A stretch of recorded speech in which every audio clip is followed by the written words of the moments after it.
imagining that we have a few Disney fans in the house.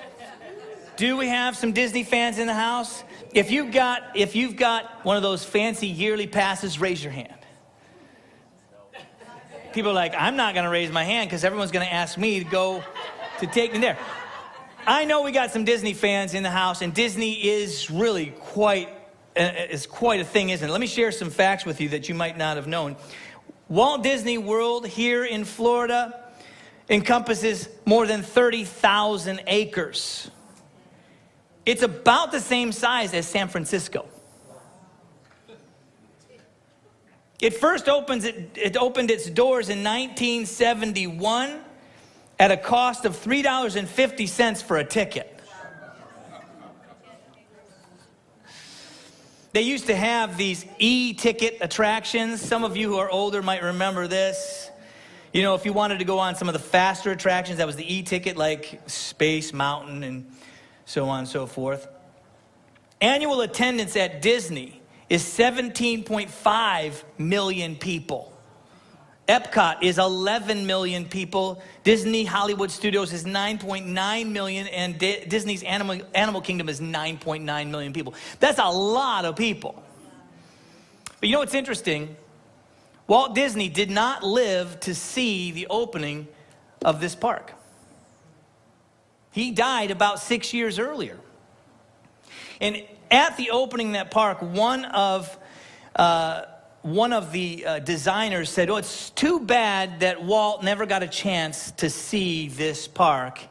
And one of the creative designers, his name was Mike, he said, no, he saw it. It's the reason why it's here today. It's interesting because we are standing on the brink of LifePoint's future, and we're looking forward. It's a defining moment right now, right here. Everybody sitting here, everybody watching. This is a defining moment for our church, for growth, for new families, for kids, for young adults, for every single person in this room. And God has given us a vision. God's given us a vision for what this place should be to make it most effective for next year, 5 years from now, 20, 30, 50 years if Jesus doesn't come back.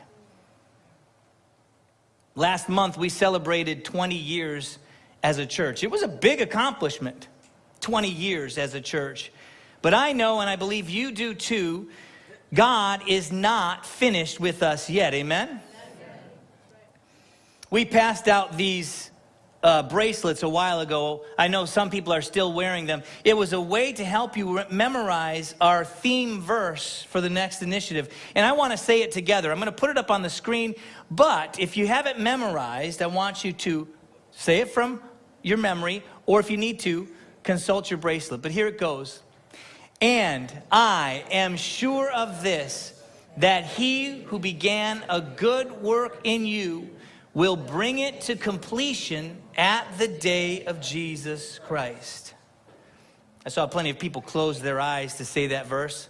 I want to tell you, as a pastor, that makes me so proud that you're putting God's word in your heart.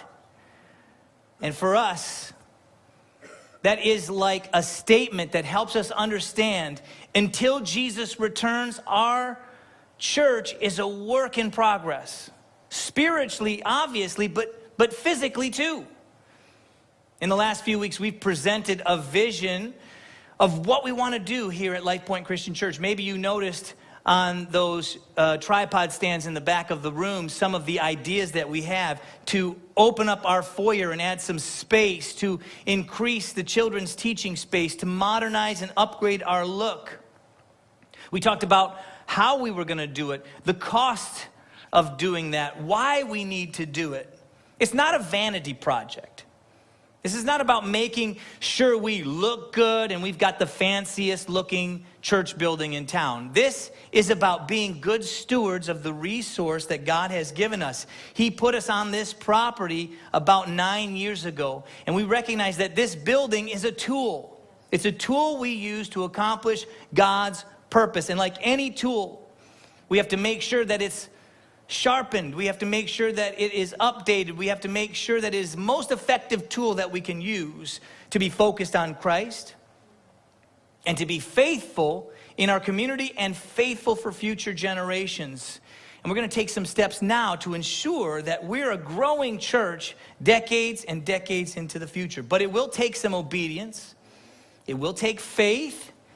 It will take everybody joining together. This morning, I want to take you to 3 places in the Bible where individuals were confronted with the same challenge: to be obedient, to be faithful, and to share their resources. Let's go to the book of Exodus. Everyone looking on together. This is right after God appeared to Moses in the burning bush. Perhaps you know that story.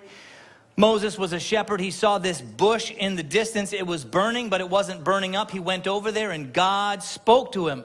He said, Moses, you got to take off your sandals because you're standing on holy ground. And God gave Moses an amazing vision. That vision was to go back to Egypt and to get God's people out of slavery and to bring them into freedom. And Moses is like, they're not going to believe me when I say that you talk to me. And look at verse 2. The Lord said to him, what is that in your hand? Moses, what are you holding on to? Moses said, I'm holding on to a staff. Now, this is a common thing, especially for a shepherd to hold on to. It's just a big stick.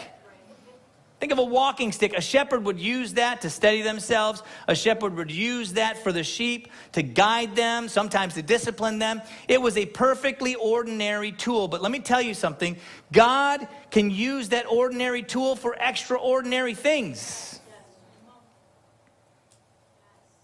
Moses took that in front of Pharaoh. Pharaoh didn't believe him, and so Moses did exactly what God said. He threw that thing down on the ground. It became a snake. I know, that's crazy. The best part about this story is Pharaoh's magicians did the same thing. Somehow, the power of Satan, they threw their sticks down. Those became snakes too. But what's cool is Moses' snake ate the other snakes. Take that, Pharaoh. But here's the thing. Why did God decide to use that staff that way? It was just a stick. I mean, think about it.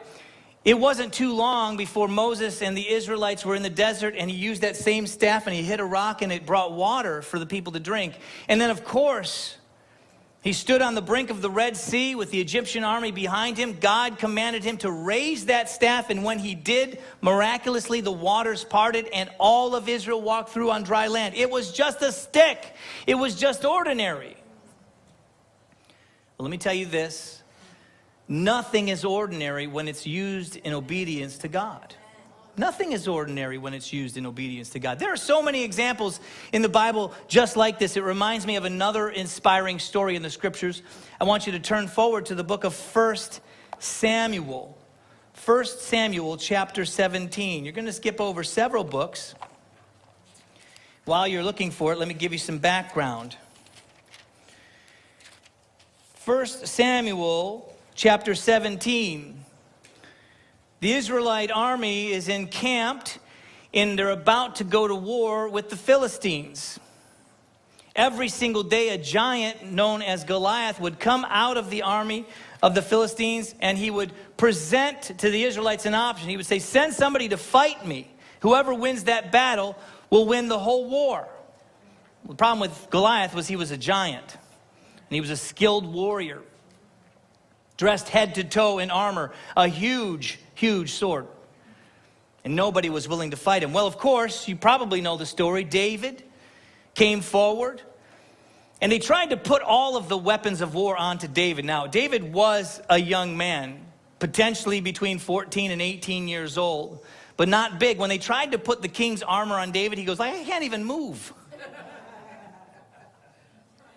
David didn't need any of those things. Look at verse 38. from chapter 17. It says, "Then Saul clothed David with his armor. He put a helmet of bronze on his head and clothed him with a coat of mail. And David strapped his sword over his armor, and he tried in vain to go, for he had not tested them. Then David said to Saul, I cannot go with these, for I have not tested them. So David put them off. Then he took his staff in his hand, and he chose 5 smooth stones from the brook, and he put them in his shepherd's pouch. His sling was in his hand." What was in his hand? Sling. David wasn't interested in using the typical weapons and armor normally associated with battle. Instead, he chose a tool that he was familiar with, one that every Israelite child had spent hours and hours practicing with. And he was deadly accurate with it. Now, don't get the idea of this being like a slingshot. Think of sort of a long, long rope with a pouch in the middle. You would take a stone or sometimes something metal. You would put that in the middle. And people think you swing it over your head, but you don't. You actually swing it in a figure 8 motion like this. And then you release it right here. And he took that unassuming weapon that became lethal in his hands because he was familiar with that tool and he was a brave fighter. Now, those of you who think, well, how's he going to kill somebody with a sling? This is a quote from Malcolm Gladwell's book on David and Goliath, which, by the way, is a fantastic book. But here's what it says. "A sling has a leather pouch with 2 long cords attached to it and a projectile, either a rock or a lead ball. It's not a child's toy. It is, in fact, an incredibly devastating weapon." Now listen to this. "If you do the calculations on the ballistics, on the stopping power of a rock fired from David's sling, it's roughly equal to the stopping power of a .45 caliber handgun. It's an incredibly devastating weapon." And when David lines up, he has every intention and every expectation of being able to hit Goliath at his most vulnerable spot in between the eyes. Sure, it's a modest tool, but faith turns every tool into an instrument of victory. Faith turns every tool into an instrument for victory. This single event literally changed the course of Israel's history because when he killed Goliath, the Philistines disappeared. They were afraid, and it emboldened the Israelite army. They said, wait a minute, this kid could kill Goliath? If he can do it, so can we. And they charged and changed the event of history. And he's just a boy. Reminds me of our message from last week. If you were here, we talked about another boy who changed history because he gave up his lunch. This boy had 2 fishes and 5 loaves, and he gave that over to Jesus, and Jesus multiplied that food and fed 15,000 people. 15,000 people. Did you know that this is not the only time when God multiplied food? This has happened before. Turn in your Bibles to one last place, the book of 1 Kings. If you go just a little bit forward, you'll cross over 2 Samuel and you'll arrive at 1 Kings chapter 17. Let me give you a little bit of background while you turn there. This is a story about Elijah. He's been traveling, he's been speaking on behalf of God, and he's hungry. God told him to go to a specific place, a town called Zarephath. He says to Elijah, if you go to this place, there's a widow there, and she's going to feed you. And so Elijah obeys and moves out in faith. Now look at verse 8 of chapter 17. The word of the Lord came to him, arise, go to Zarephath, which belongs to Sidon, and dwell there. Behold, I have commanded a widow there to feed you. So he arose and went to Zarephath, and when he came to the gate of the city, behold, a widow was there gathering sticks. And he called to her and said, bring me a little water in a vessel that I may drink. Verse 11, and as she was going to bring it, he called to her and said, bring me a morsel of bread in your hand. Where was this morsel? In her hand. She responds, I literally have a handful of flour left. That's all I have, and I have a tiny bit of oil. Her plan was to make one last meal for her and her son, and then she was going to die. But look at what God does. Verse 13. And Elijah said to her, do not fear. Go and do as you have said, but first make me a little cake of it and bring it to me, and afterward make something for yourself and your son. This is interesting. She just got done saying, look, I have enough for one more meal and then I'm going to die. And he goes, hey, I hear what you're saying, but could you make me some first? Could you make me a little, and then you can have whatever's left over. The nerve of this guy. But look at verse 14. For thus says the Lord, the God of Israel, the jar of flour shall not be spent and the jug of oil shall not be empty until the day the Lord sends rain upon the earth. The reason why she had nothing was because there was a famine in the land that had not rained. So guess what happens? As she makes that cake, as she makes that bread, miraculously there's more flour. And she does that day after day after day after day. It was a miracle. The food reproduced itself. This is what happens. God provides. It's an absolute miracle. But here's the thing. For the widow, she needed to follow through and share. It would be easy for her to doubt. And honestly, if I was in her situation, I'd go, look, I appreciate your situation, but we're hungry too. If I give this to you, I won't have any for us. But she gave what she had. Like we said last week, God can do a lot with a little when we share. Yes. So I ask you this morning, what's in your hand? When you hold that commitment card, what is in your hand? It's an ordinary object, that's for sure. It's a tool to allow you to be generous and to share. It represents an opportunity for the next generation. It represents an opportunity to step out in faith. It represents an opportunity to be obedient to God's prompting. Now, if you're here for the very first time, and I know we have some people that are here for the very first time, you may not understand what's going on. And that's okay. You'll learn more in weeks to come. We're glad that you're here this morning. If you're watching for the first time, you are like, I don't know what's going on. That's okay. You'll learn more about it. But if you've been here for weeks and weeks, you know that we are in this building initiative to make some changes to our building. I hope that you've been praying about how you can be involved financially. I'm encouraging every single person that calls LifePoint their church family, that you would step out in faith, that you would make a meaningful, faith-activating, cheerful commitment for 25 months to this campaign. I want to tell you something. Whenever you do an initiative like this, before you come to the congregation, you go to the leaders of the church, the elders, the deacons, the staff, and we did that. And we went to some core families here, families that have been here at this church for a while, and we said, listen, we want you to lead the way in giving. We had some events, we presented this to them a little early. We said, we want you to set the tone so that the rest of the church says, yes, there's buy-in from the leaders of this church. Now, you know, if you've been around, that our goal is to raise $500,000 of commitments over 25 months. That people would say, okay, well, I'll give X amount per month for the next 25 months. When we add that all up with all the people together in the church, we're hoping that it represents $500,000 of commitments. But the pre-commitment level that I want to share with you this morning is amazing. I want to share it. Out of $500,000, we have raised, I feel like I need a drum roll, $246,000 of that commitment.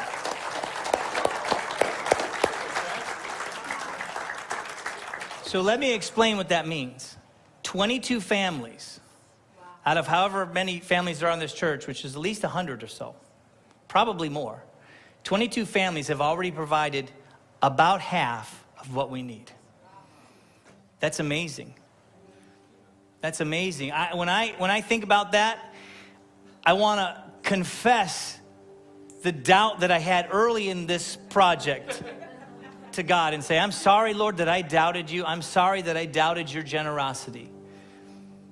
I know we can make it to that goal of 500,000. as we approach the rest of this congregation and say, will you consider making a generous gift? This shows you that it's not just the congregation. The leadership is bought into this. Now, I want to share with you that my wife and I have made a contribution as well. We looked at our situation and said, we want to give too. And we committed $25,000 over the course of the next 2 years. I don't say that because I'm bragging. I don't say that because I want you to think I'm some kind of big deal. I just want you to know I believe in this too. This is important. Yes, this is my job, but this is my family. I want to make sure that this church continues to be a strong light in this community, even long after I'm retired and gone. When I see the young people in this church, these are their donations. You'll see them here on the front of the stage. $340 that was gathered from our children under age 10. They put their offering down first. They will be the future leaders of this church. They will be the pastors, the Sunday school teachers, the worship band, the elders, the deacons, small group leaders, greeters, coffee makers. It will be their church. And the commitment we make this morning helps to make sure that this church is set up for growth and success in the future. Now, I recognize that for some people, it's difficult. Finances are tight. You think, how can I make a commitment that's going to last 2 years? Well, let me tell you, like the widow, God can do a lot with a little. I want to encourage everybody to give something. Don't worry about the amount. Don't think, oh, well, my amount is not going to make a difference, so I'm not going to do it. No. If you give it in faith, if you share it in faith, I think God can do amazing things. I think he's already proved that he has. Think about it this way. $10 a week is a $1,000 commitment over 10 years.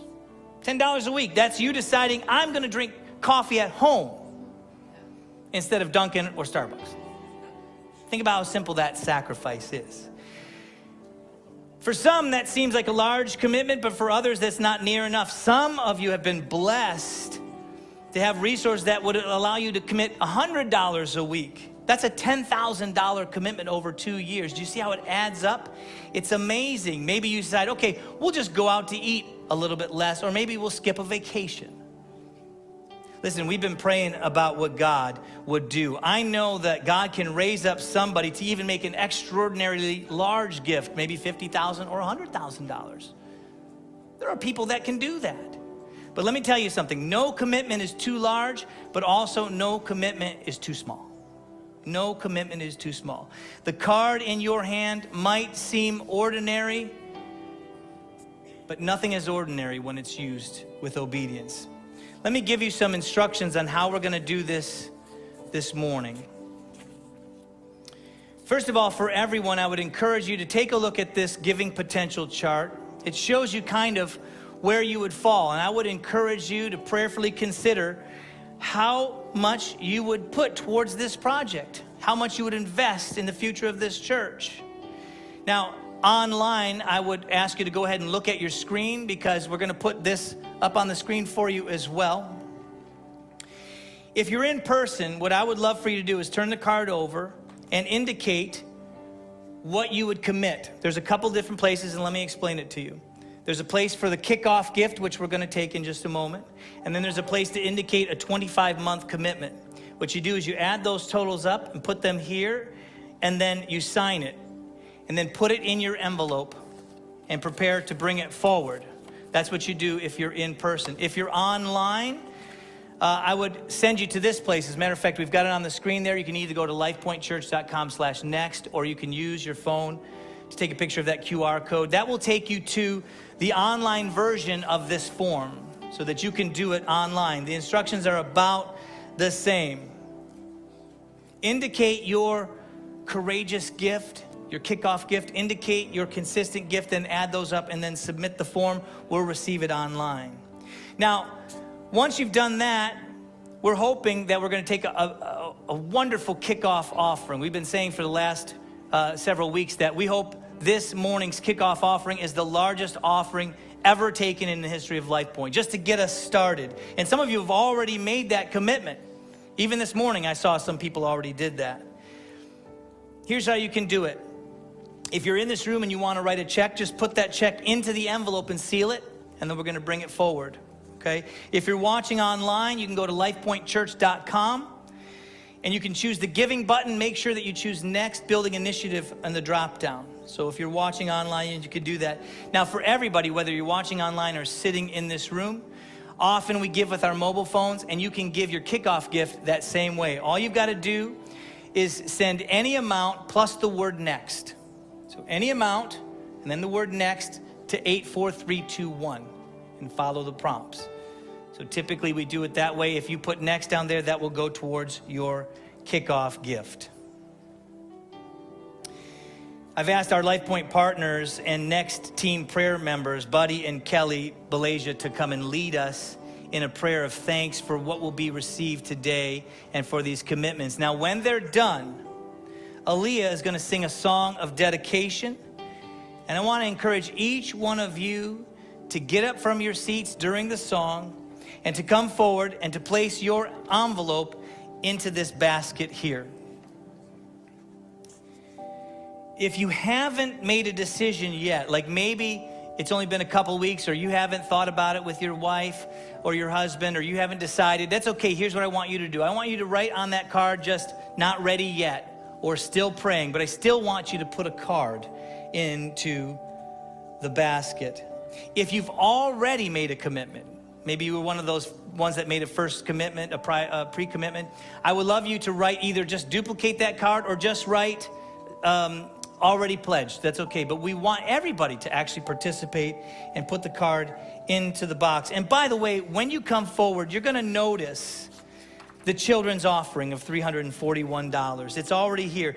That was the first gift we ever received for this, and I believe it's the seed of faith that we need to propel us to our goal.